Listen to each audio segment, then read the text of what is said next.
სოფლის ექიმების ნაწილი არ არის გადამზადებული და სერტიფიცირებული საოჯახო მედიცინაში, თუმცა 2015 წელთან შედარებით მდგომარეობა გაუმჯობესებულია. ამის შესახებ აუდიტის ანგარიში არის აღნიშნული, რომელიც სოფლის ექიმის სახელმწიფო პროგრამის მართვის ეფექტიანობას ეხება. თავდაპირველი აუდიტის ჩატარებისას სოფლის ექიმების მხოლოდ 60%-ს ჰქონდა ოჯახის ექიმის სერტიფიკატი, ხოლო დანარჩენი ექიმები ვიწრო სპეციალობის იყვნენ. 2024 წლის პირველი კვარტლის მდგომარეობით კი 1282 ექიმიდან საოჯახო მედიცინის სერტიფიკატს ფლობს 1038, თუმცა ანალიზით იკვეთება განსხვავებები რეგიონულ დონეზე.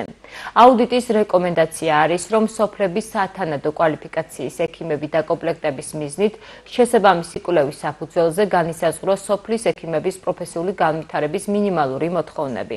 რაც შეეხება სოფლის ექიმების პროფესიული განვითარების მინიმალური მოთხოვნები. რაც შეეხება სოფლის ექიმების ანაზღაურებას, მიუხედავად იმისა, რომ ბოლო 10 წელიწადში გაიზარდა მათი ხელფასი, აუდიტის დასკვნით მნიშვნელოვნად ჩამორჩება საქართველოში საშუალო მაჩვენებელს. 2014 წელს ერთი სოფლის ექიმის მომსახურების ღირებულება განისაზღვრებოდა თვეში 650 ლარის ოდენობით, ხოლო ერთი ექიმის მომსახურების ღირებულება თვეში 455 ლარი იყო.